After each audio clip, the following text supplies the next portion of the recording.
Assalamu alaikum, welcome to Real Talk with Dr. Dean. I've got a very special guest today, Ahmed Yaqoob, a solicitor, a lawyer, who has a famous phrase, for every offense there's a defense. And we want to dig in deep to his life and everything that he can teach us today. Ahmed, assalamu alaikum, how are you? Walaikum salam. You said that wrong, by the way. It's remember, there's a defense for every offense. The defense always comes before the offense. There you go. Sorry, you got it right there. So let's talk about that. What does that mean?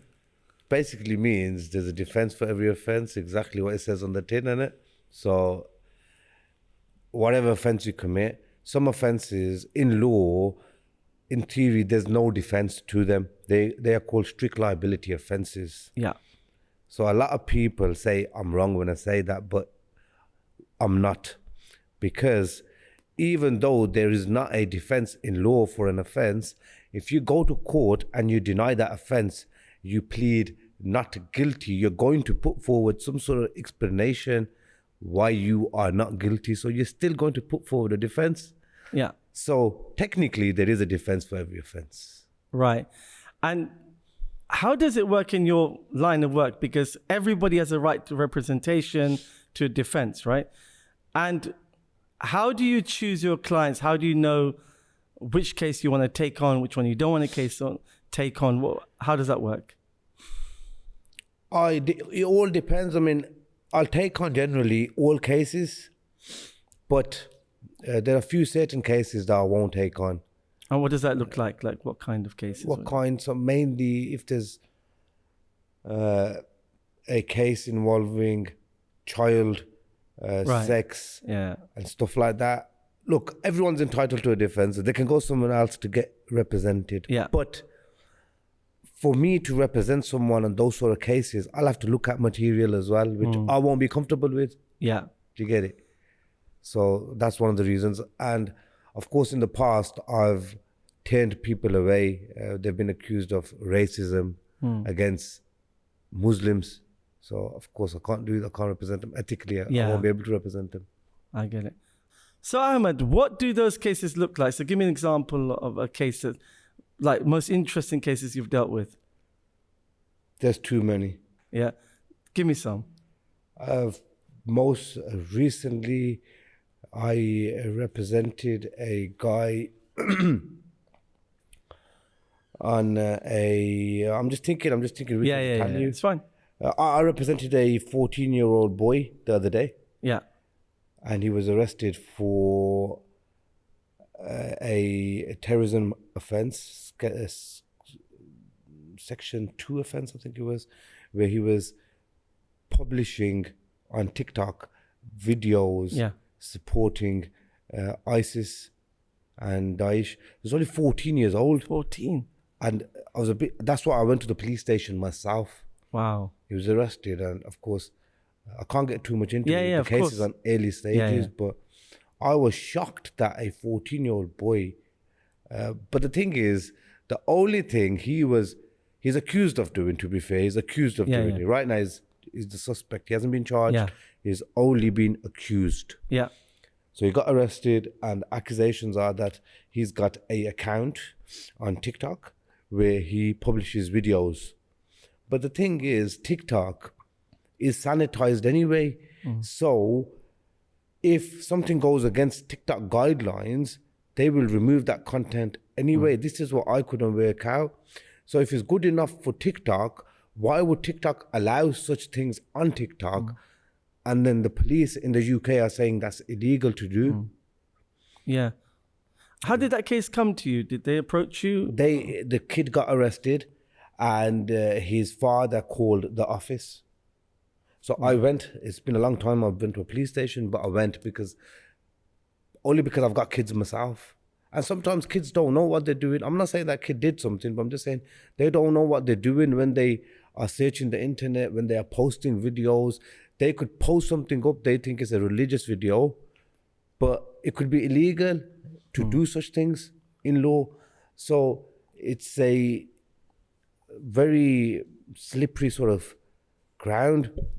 Get what I'm saying? I've had this in my youth work where you could call it entrapment of some sort, where you go in the mosque, and youth have told me they've met someone there who says, I'm a revert, I've just come to Islam, my family's cut me off, I need somewhere to live. And then this guy goes and lives in the Muslim family. And next thing you know, there's like a raid and they're in prison and everything. So there's all these kind of cases that are in the real world I've seen. I've seen it myself. And in one particular case, the police were asking a client of mine about nasheeds, and they were calling them ISIS nasheeds. Wow. And it's stuff that is available on YouTube. Anybody can listen to it. One of the nasheeds was actually Strong Like the Wind. I don't know if you heard it before. I don't know. It's one of the, and it's easily available on YouTube, and they call these kind of things ISIS nasheeds or Daesh nasheeds. And they're actually questioning a client of mine about that as well. So why is this stuff available on the internet? Yeah. Very easily, YouTube. These are major, platforms. Yeah. YouTube, Yeah. TikTok. Why are people getting arrested for these this? cases, like in America, there's well documented fact that there was entrapment in the Muslim community. They were literally putting spies in the community. And Even here, it's quite common. There are. What's really interesting about this whole scenario with the youth is a lot of young people are impressionable. They're children legally. And do we treat children the same if they're from different races? Like, for example, Shamima Begum, if she wasn't brown, if she was white, would she have a different type of trial? We know now the Canadian intelligence was involved in that case. So, like, how... See, when it comes to kids, there's a fine line between prevention and entrapment. Kids' minds are like sponges. So if you feed something into their minds, that's going to be instilled inside them anyway. So there are groups out there like Prevent, I think is one of them, that say that they are trying to prevent kids getting radicalized and, so on and so forth. But are they really? Because when I've come across scenarios that people, like you've mentioned, people have been chatting to kids about, stuff like that. And it seems that they're trying to radicalize them. So in some cases, I was shocked at the number of ISIS Daesh website pages on Facebook, group pages. How were they allowed? It's really simple in IT to block anything that says ISIS exactly. group. I haven't got an IT background, but I know sometimes when I put videos up on TikTok, like I put a video up where there's CCTV of a kid, a client of mine with a firearm, and he was part of the case. The CCTV was from that client's family business, and they deleted it on my TikTok. It was only up for a day. I got like 1 million views, and they deleted it after that. And that's just someone carrying an imitation firearm and running out on the road, and they deleted it. They've deleted some stuff that I've spoke about before, not major stuff, but some stuff about Andrew Tate, not like, long stories, just a couple of words, and they've deleted them videos. So they get deleted. So why is the stuff like this being deleted, and why is it's just why serious things not getting deleted? What's I really want to pick on is our community. So we have a drug crisis, right, in so many of our towns, right, and that's huge. It's huge. I see firsthand. Yeah, what's it look like firsthand? Some of these kids who are in this life of crime, they didn't choose to be in this life of crime. It started off as just impressing their friends, first of all. And then they just got deeper into it, and they keep sinking. It's like quicksand. That life, and now they're in it and they can't get out of it. And drugs, most drug dealers in the end up taking drugs themselves, or some members of their families end up taking drugs because they're around it all the time. Yeah. It becomes normal for them. See, if you're not exposed, it goes back to my thing about kids now. If you're not exposed to certain things like that, drugs, alcohol, anything, criminal, whatever it is, if you're not exposed to it, you'll stay away from it. Simple. That's why when kids can readily look at these videos. They're always available. They can go on the internet. They can look at these videos whenever they want. What do you expect kids to do? Because they've got minds, like they want to learn stuff. They want to know about stuff. Kids are very intrigued about stuff that's caused controversy. So what do you do? Yeah. Do you think the Muslim community is in denial about the drugs crisis? Like, let me give you a scenario. You might have people going to the masjid 5 times a day, and they're going to the masjid and they see these cars and police chases, and every day they just ignore it like it doesn't exist. It's like normal. See, what I say is people have to, it goes back to upbringing. How have your kids been brought up? Who are they looking up to? The main thing is, who are your kids looking up to? Are they looking up to gangsters? Are they looking up to these rappers? Yeah. Or are they looking up to professionals? Are they looking up to doctors, lawyers, people who have made it the right way? The thing is, I believe your sustenance is written. The way you get it, that's your choice. Whether you want it the honest way or the dishonest way, whether you want the haram way or the halal way, it's written. Regardless, you're going to get it.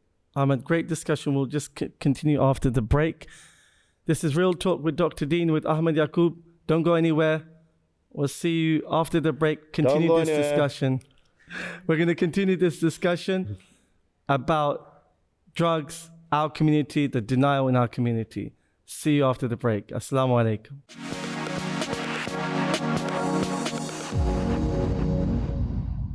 Welcome back to Real Talk with Ahmed. So Ahmed, we're talking about the community.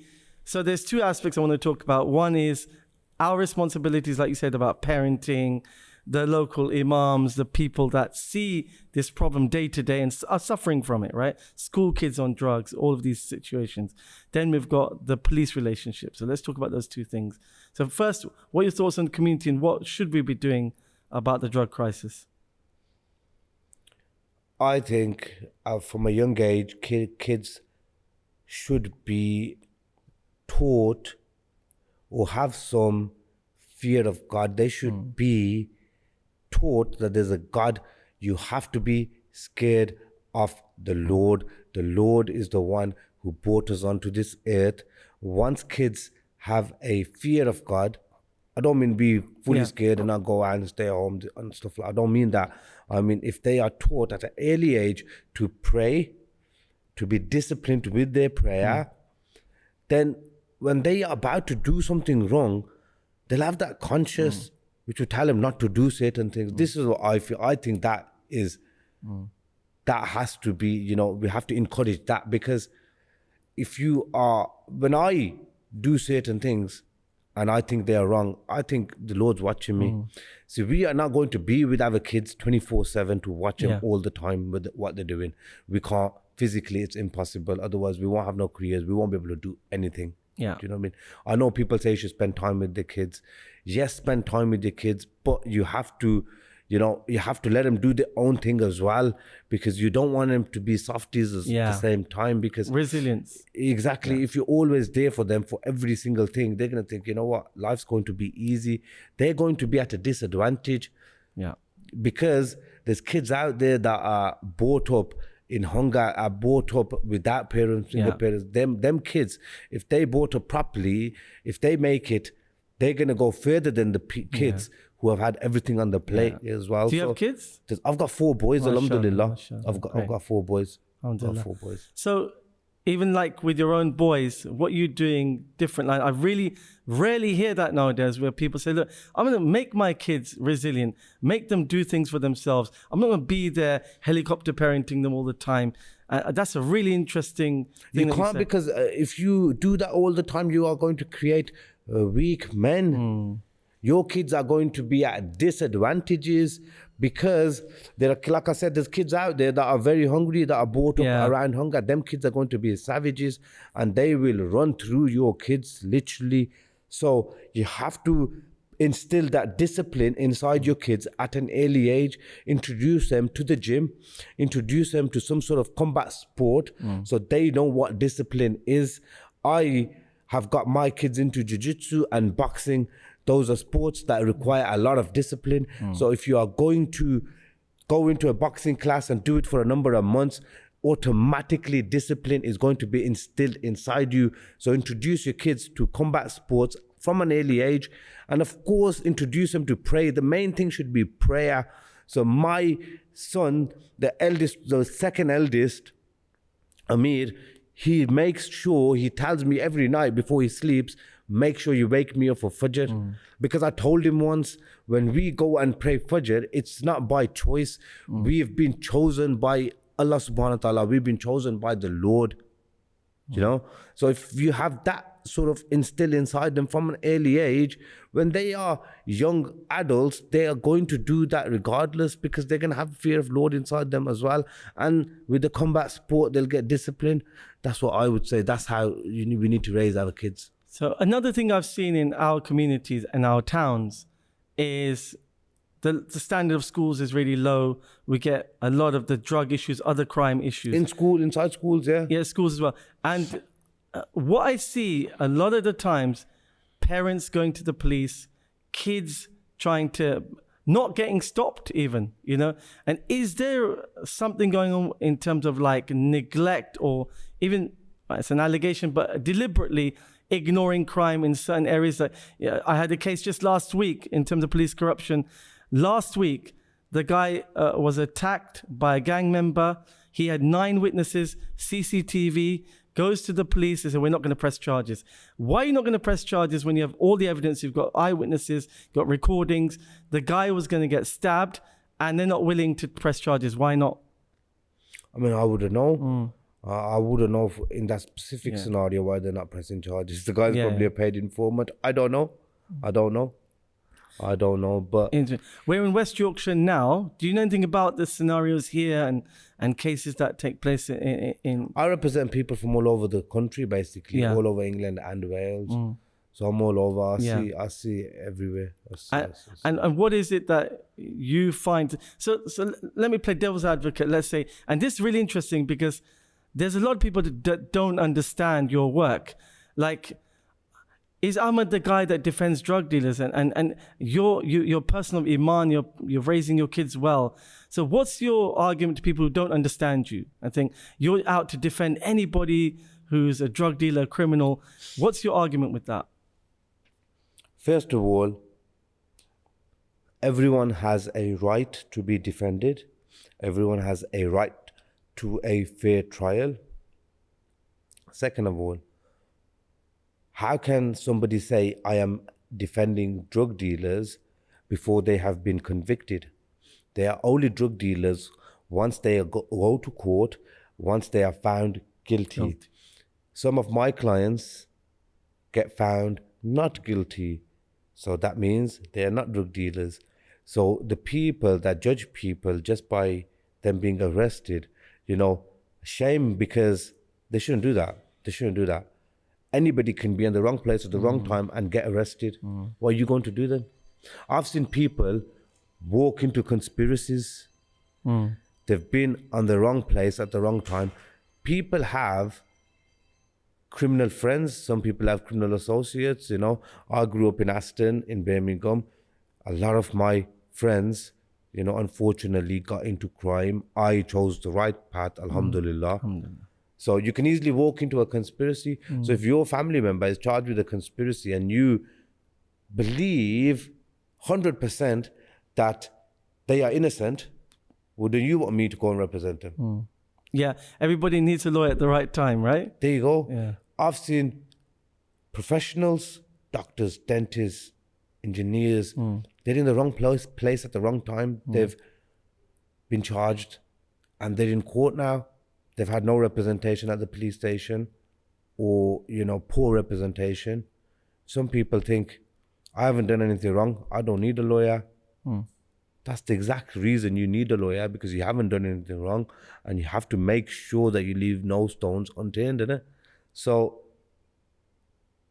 you shouldn't judge someone just by them being arrested, because once somebody gets arrested, of course, you know how the procedure works. They have to be interviewed. After they're interviewed, the case goes to the CPS and they decide whether they're going to charge you or not.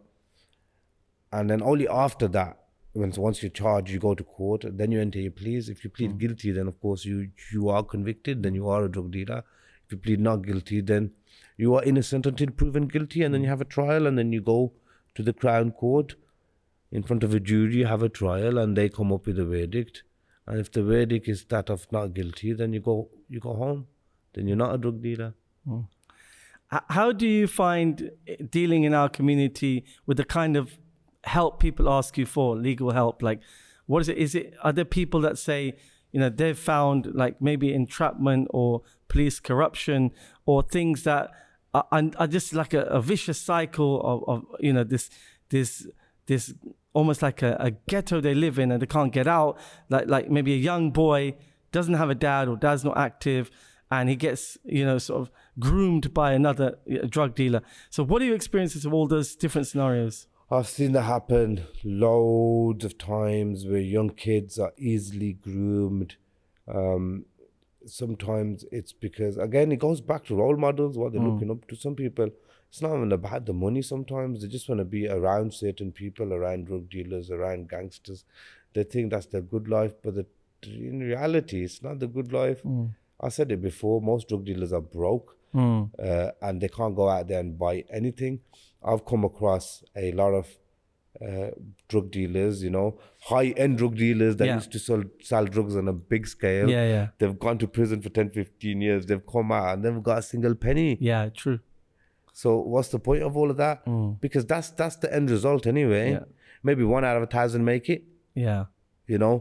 Fully with even then you're living in fear, right? You're always constantly watching your back. Maybe 1 out of 1,000 will make it fully without getting detected by the authorities, or even worse, without dying. So what's the point of that life? This is what I'm trying to say to kids. Young kids, there's a lot of other ways to make money.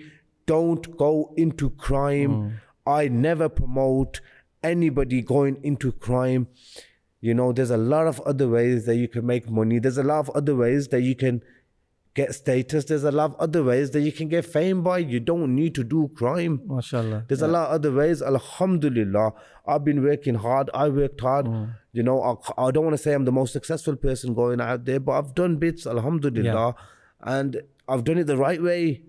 I know people who have done it the right way, And there's people that we grew up with that never did it the right way. Unfortunately, some of them are dead. And some of them are in prison. And some of them are on drugs. So it's not worth it. I've seen it all. So they think that it's going to lead to success or money. And even these trap houses, you see 2 designer T-shirts and maybe a watch and they get arrested. They don't really have any wealth. That's nothing. It's nothing. They love spending their money. It's just all for the internet, for Instagram, just to impress people. Like, I'll be honest with you, when I was 17, 18 years old growing up, I used to see Hold that thought, bro. We're going to go to a break and we'll continue with Hold that thought, inshallah. Real Talk with Dr. Deen. We'll see you after this break. Really exciting conversation with Ahmed Yaqoob. Assalamu alaikum.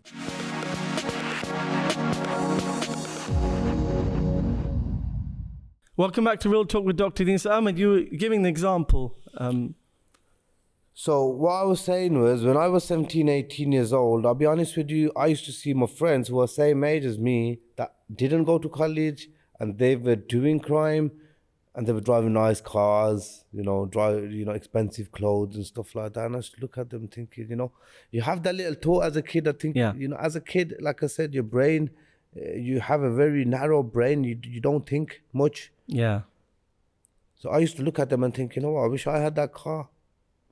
But instead I'm going to college. These guys are chilling. But later on down the line, I realized, alhamdulillah, what I was doing was better all along. Yeah. That it pays off. But you really went down that route of education. Was it hard with, like you said, there's temptations of everyone around you? When you're 17, somebody's got a car and you haven't even got a car yet. When the bus, see them driving past in R32s, Now, they're probably still in their R32s. Yeah. Alhamdulillah. And you've got the Lambo now. Got a few of them. Alhamdulillah. Alhamdulillah. So all from Allah, brother. On your social media, you spoke a bit about like maybe people on informants, payrolls. that kind of corruption. What's your experience in court been like? There's loads. with these things? I had a client last year who I was representing. He was up for a drugs conspiracy, and I saw him, and he said basically, I am a police informant, and I've been doing this for, I think he said about a year now. Yeah. And he said they pay me, but not much. They pay me, I think it was only about £1,500 a month, and he was giving them information about other drug dealers. And based on the back of that information, they were arresting other people. But all of a sudden, he's arrested now, and he's up for a conspiracy. So I said, why then? Why did they arrest you for if you were an informant? Because usually informants are free to do what they like, you know, in essence. That's how it works.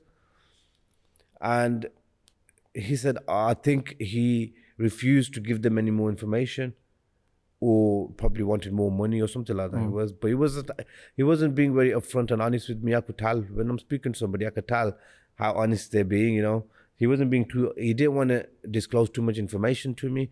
So when he told me all of that stuff, I said to him, we need to ask, or we need to put the courts on notice, we need to put the CPS on notice that you're a paid informant. Yeah. You know, because they'll have to look into it. But if you're a paid informant, you have to get a reduction in your sentence and stuff like that. He agreed with me fully. A couple of weeks later, he found the office. He wanted another meeting with me. So I had another meeting with him. And he said, no, I don't want to do it. I want to plead guilty. So I don't know what happened between then and then. Yeah. His mindset fully changed. Yeah. But the rumors are that they earn like 50 grand a year, these informants. Some of them, but this guy didn't. He told me, because I don't earn that much money. This guy was a drug user as well. He was a drug user who was a police informant, a paid police informant. So for a user, £1,500 is a lot of money, you know, for a user. Cause exactly goes back to my point, because all they want to do is go get drugs. £1,500 for drugs is quite a lot of money for them. So the police in that instance, of course, it couldn't come out because he wasn't happy, and then he said, let's plead guilty, get it over and done with. They're taking advantage of a drug user instead of trying to prevent him, trying to get him off the drugs. Yeah. To give him money to buy more drugs. You know, sad. But Ahmed, like British Muslim TV's had like anonymous tip-offs that there've been like people on payroll, even imams on payrolls. Would that surprise you? I don't doubt it. No, nothing surprises me. Nothing at all surprises me. I've seen everything. Yeah, it happens. So would you say there's two issues here? There's our own young men getting into this, and then we've got this issue being made worse by informants and people on payrolls. Of course, it makes it worse because, look, two wrongs don't make a right, does it? So if someone's doing wrong, generally, I'm talking about generally now, if someone's doing wrong, try to prevent that. Don't make it worse. Don't make it worse. But do you think it's deliberately done in certain communities? Sometimes it is, yeah. 100%. Asian men are definitely targeted more than other races, 100%. Like, what about police corruption? Like, police officers, can they be corrupt? Can they be taking... I'm representing a police officer right now, and I can't go into it much. It's happening right now as we speak, where a police inspector he's on trial basically for a gross misconduct in a public office, where he was feeding information to his friends about other people. That's the accusations that the police have made. But we've managed to establish during the course of the trial, this is the third trial, by the way, over 6 years. We've managed to establish now, after 6 years and 3 trials, that the CPS have made mistakes, and there were mistakes, lies. They've actually lied, and they've said that the ex-inspector checked certain logs for like 13 minutes, 14 minutes, where in essence, when we've got the equipment checked, we've realized and confirmed they was checking them for seconds. Wow. So if you're looking through a document for 13, 14 minutes, you're going to digest that information, and you're going to digest it. But if you're flicking through it and it takes you 11, 12, 13, 14 seconds, even 30 seconds, you're not going to digest that information. So there will be only limited information that you can provide to someone else. Yeah. That's general. That's how our brains work. That's how a human brain works. Yeah. So how much would a police officer get paid to ignore something like on the black market, just ignore, finding drugs in a car or something. I don't know about that kind of stuff, to be fair. I don't know about that kind of stuff, but I've seen police officers get charged and convicted for robbing drug dealers. So they would go and stop cars, so they'll get information from other drug dealers. They'll go and stop cars, drug dealers, stop them, take their drugs, take their money, and let them go. Yeah, I've heard that in my youth work quite a few times. That happens. That's quite common. I've seen it happen a few times over my career. I've seen it happen. I'll talk a bit about your life now, because you've got such you're a brave man, mashallah. Because to take on and speak truth to power is a big thing that Allah Ta'ala gives you power to do. Alhamdulillah. Mashallah. Alhamdulillah. And I want to talk about that. Like you've gone from what percentage of your friends went into professional careers or businesses from everyone you grew up with, let's say at school or in your local area? Out the boys. I know the girls are getting more education than the girls in some towns. Probably about 3-4 out of 100. Yeah? 3-4 out of 100. That's 3-4%, right? I actually went the other way. The rest probably odd jobs, drugs, different things. So what was it? Was it your parenting? Was it your parents that pushed you? How did Allah guide you to go this way? There you go. Allah subhanahu wa ta'ala, alhamdulillah, guided me. I've been praying since I was very young, since primary school. And like I said, every time I was to do something wrong, even up until now, my conscience tells me not to. I get that guilty sense. I've got the guilt factor, and I think that's what kept me away from certain things. And the other thing was to make my mom and dad proud.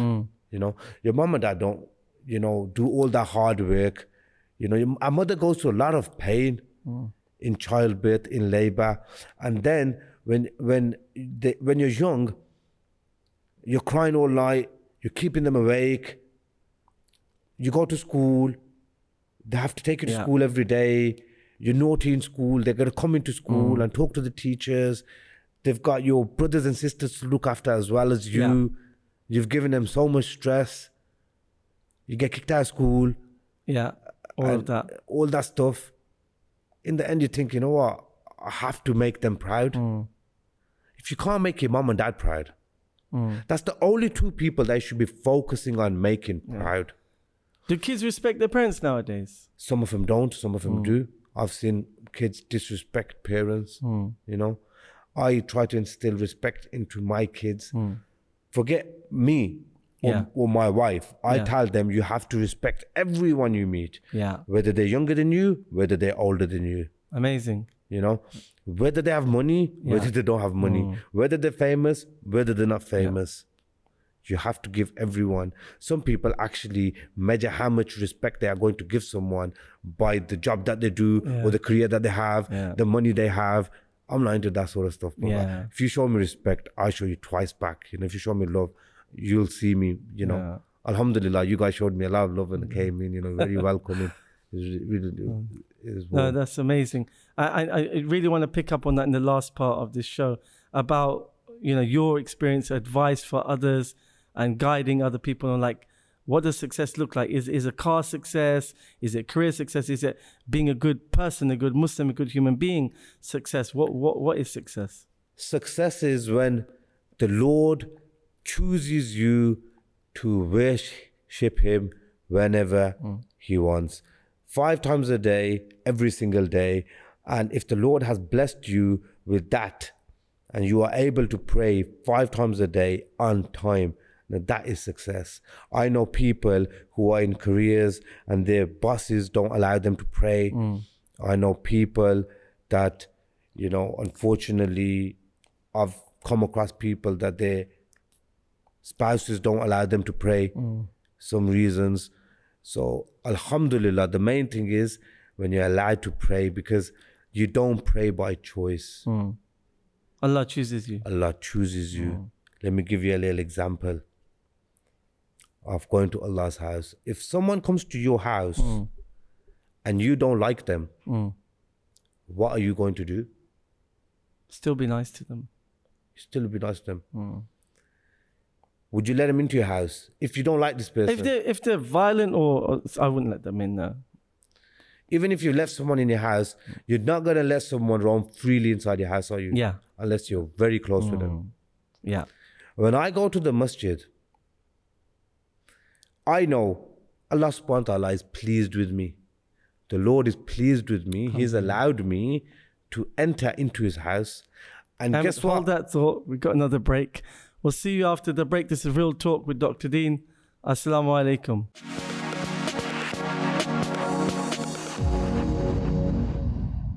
Welcome back to Real Talk with Dr. Deen. Ahmed, you were talking about success. I was saying success is when the Lord chooses you to worship him. If I don't like somebody, I won't let them come into my house. If I don't like their attitude, I won't let them come into my house. I'll probably watch them from the Ring doorbell or from the peephole and act like I'm not home. Let's be honest. Yeah. That's me anyway. First of all, if somebody doesn't like me or I don't like them, I don't think they would come towards my house anyway, because they know I won't open the door.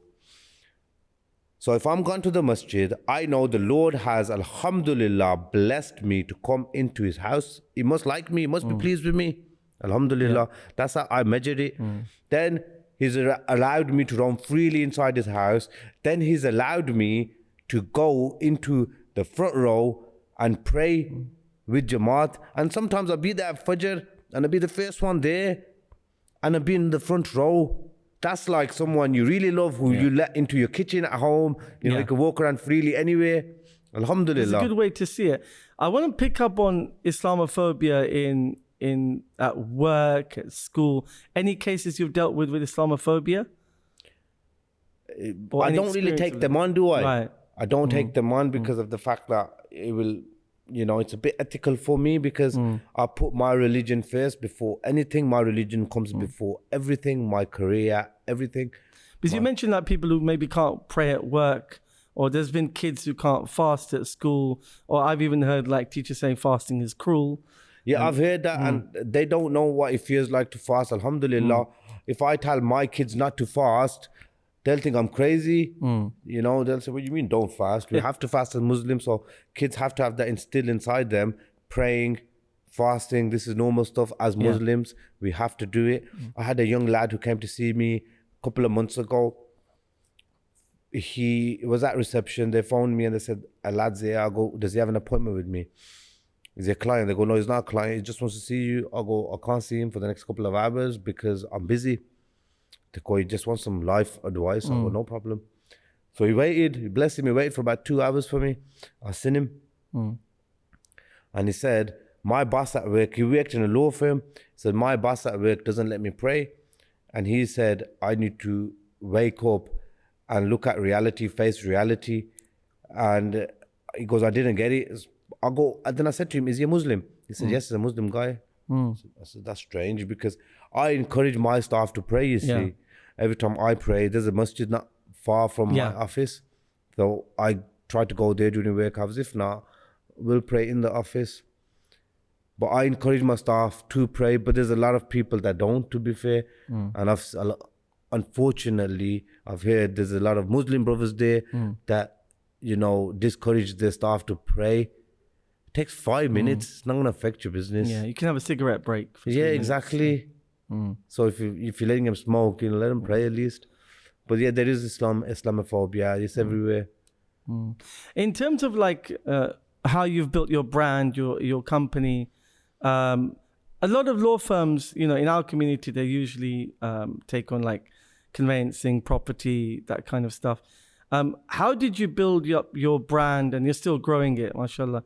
Like, what is it that you do different when it comes to like the way you run your law firm?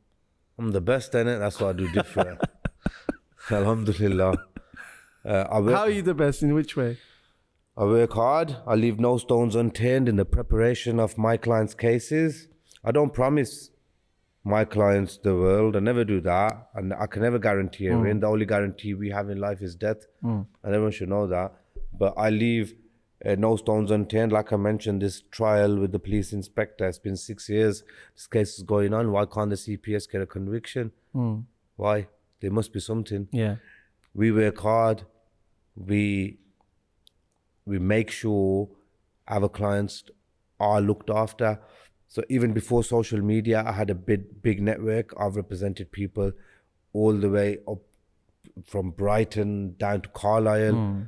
So I've been doing this for the last 10 years now, and I think it's because I get along with people. My clients can relate to me. You know, was brought up in a crime-riddled area in Birmingham. Yeah. So I know, you know someone who has been schooled, private schooled, and then gone to Oxford University. He hasn't been around like the way I've been around, to be fair. I think I've got an advantage in this profession over those sort of people. In certain professions, them sort of people will have certain advantage over me. Like a Oxford graduate won't know certain things when we have messages in a phone.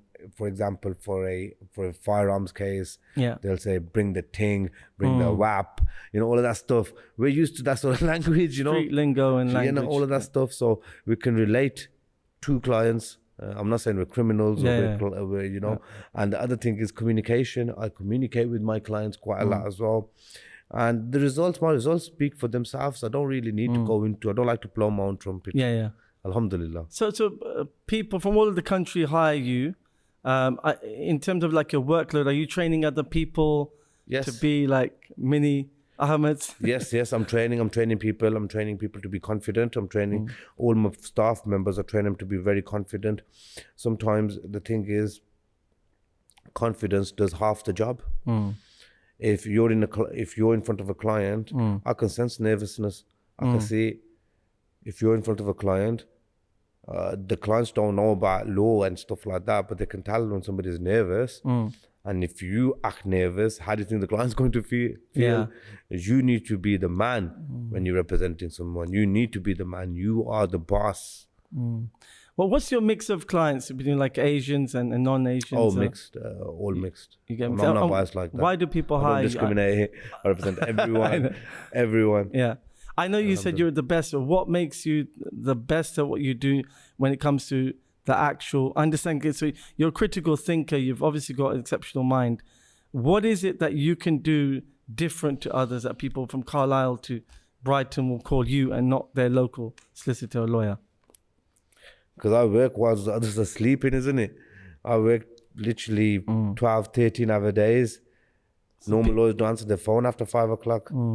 I have meetings up until 8, 9 o'clock daily. You get personalized service. Of course. Yeah. Very personalized. And I can see that you care about people's cases. I care about people in general, Like I was at A&E the other day.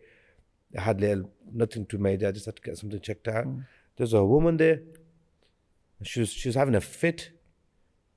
I was concerned for this woman. She was right outside there in front of me and she was having a fit. So the nurses gathered around there. I asked the nurse, is she okay? The nurse responded with, do you know her? Who are you to her? I said, nothing. She goes, what's your issue then? Wow. I said, I don't have an issue.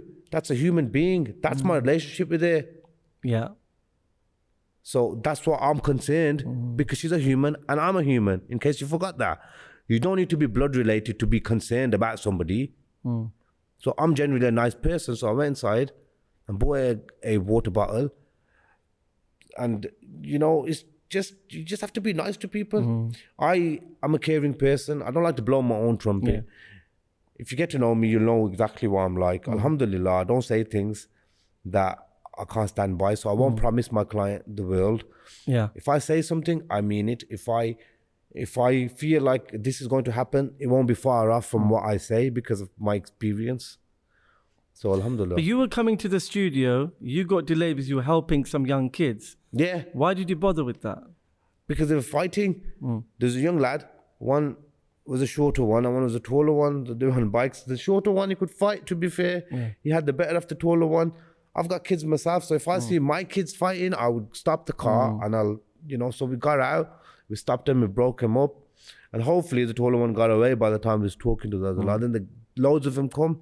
So we was there, trying to break him up, in the car park. Yeah. So you're trying to help people even on your way. Alhamdulillah, as you have to help people not because they are going to benefit you, because your Lord will be happy. If something the Lord will be pleased from, you have to do that. And you do that with that intention, and it comes back tenfold. Ahmed, we've got just a couple of minutes. Give us 3 life tips that you've learned in your journey that will help the audience. 3 life tips. The first one will be, don't try and impress everybody and everyone. Impress the Lord. Your main focus should be try and impress the Lord. Once the Lord is impressed, you will become relevant, and everything else will automatically fall into place. Success and money will follow. Make your parents proud. Those are the only 2 people that will be there if you are in ICU. Trust me, even if you've got 1 million followers on Instagram, they won't be there. Your parents are the people that are going to be there. Absolutely. And be nice to everyone. Be nice to everybody you meet. It does not cost you anything, and it might make someone's day. You know, alhamdulillah. And just a quick one, how did you go viral so quickly? Just summarize it. I think because of the way I am, people like what I put out, what kind of content I put out. That's all it was. I don't think I'm anything special, but I think some people like the way I operate, isn't it? So alhamdulillah, I think that was the main reason, because I am myself. I don't try to put on an accent. I don't try to act like something I'm not. You know, I've seen people in my profession that have grew up in, you know, certain areas, but they're acting like they're posh or there's something special. Exactly. Keep it humble, man. Keep it humble. Amazing summary. I mean, such a pleasure to have you on the show. Thank you so much Pleasure for joining to be us. here, brother, man. Thank you very much. That was Ahmed Yaqoob. Follow him, follow his work. We'll see you on the next show. This is Real Talk with Dr. Dean. Assalamu alaikum wa rahmatullah.